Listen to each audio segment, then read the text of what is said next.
ചന്ദ്രമതിയോട് സംസാരിച്ച ശേഷം തിരികെ വീട്ടിലെത്തുന്ന രവീന്ദ്രൻ ചന്ദ്രമതി പരാതി പിൻവലിക്കില്ലെന്ന് പറഞ്ഞ കാര്യം പറയുമ്പോൾ സച്ചിക്കും രേവതിക്കും ആകെ വിഷമമാകുന്നു. തുടർന്ന് നീയും രേവതിയും വീട് വിട്ടുപോയാൽ അവൾ കേസ് പിൻവലിക്കാൻ തയ്യാറാണെന്ന് രവീന്ദ്രൻ പറയുമ്പോൾ ശ്രീകാന്തിനും വശിക്കും ദേഷ്യം വരികയും സച്ചിയേട്ടനും ഏട്ടത്തി ഇവിടുന്ന് പോയാൽ ഞങ്ങളും ഈ വീട് വിട്ടു പോകുമെന്ന് ശ്രീകാന്ത് പറയുകയും ചെയ്യുന്നു. ശേഷം ഞാൻ ജീവനോടെ ഉള്ളിടത്തോളം കാലം സച്ചിയും രേവതിയും ഈ വീട്ടിൽ തന്നെ ഉണ്ടാകുമെന്നും ഞാൻ ഇവരെ ഒരിക്കലും ഇവിടുന്ന് പോകാൻ സമ്മതിക്കില്ലെന്നും രവീന്ദ്രൻ പറയുന്നു. പിന്നീട് ചന്ദ്രമതി കേസ് പിൻവലിക്കില്ലെന്ന് സച്ചിയും രേവതിയും വക്കീലിനെ അറിയിക്കുന്നു.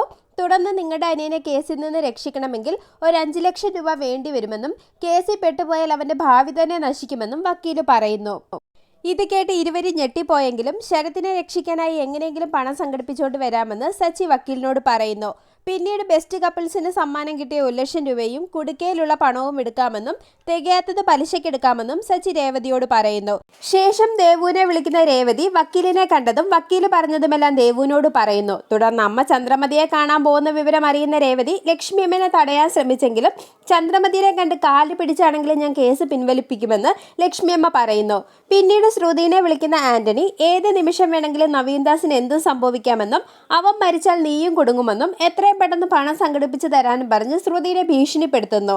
ഇതിനിടയിൽ ഭാമയുടെ വീട്ടിലെത്തുന്ന ലക്ഷ്മിയമ്മയോടും ദേവുവിനോടും ചന്ദ്രമതി ദേഷ്യപ്പെടുന്നു. തുടർന്ന് എന്റെ മോനെ രക്ഷിക്കണമെന്ന് പറഞ്ഞ് ലക്ഷ്മിയമ്മ ചന്ദ്രമതിയോട് അപേക്ഷിക്കുന്നു. ഇതേസമയം അവിടെ എത്തുന്ന രേവതി ഇവിടേക്ക് വരരുതെന്ന് ഞാൻ പറഞ്ഞതല്ലേ എന്ന് ചോദിച്ച് ലക്ഷ്മിയമ്മനെ വഴക്കു പറയുന്നു. തുടർന്ന് എന്റെ മോന്റെ ഭാവി നശിപ്പിക്കരുതെന്നും കേസ് പിൻവലിക്കണമെന്നും ലക്ഷ്മിയമ്മ ചന്ദ്രമതിയോട് അപേക്ഷിക്കുമ്പോൾ ചന്ദ്രമതി രേവതിയെയും കുടുംബത്തെയും അപമാനിക്കുന്നു. ശേഷം ലക്ഷ്മിയമ്മ ശരത്ത് ചെയ്തതിനെല്ലാം മാപ്പ് ചോദിക്കുകയും ചന്ദ്രമതിയുടെ കാല് പോലും പിടിക്കാൻ തയ്യാറാവുകയും ചെയ്യുന്നു. ശേഷം സച്ചിയും രേവതിയും എന്നേക്കുമായി ആ വീട്ടിൽ നിന്ന് ഇറങ്ങുകയാണെങ്കിൽ ഞാൻ കേസ് പിൻവലിക്കാൻ തയ്യാറാണെന്ന് ചന്ദ്രമതി പറയുന്നത് കേട്ട് എല്ലാവരും ഞെട്ടിത്തരിച്ചു നിൽക്കുന്നു.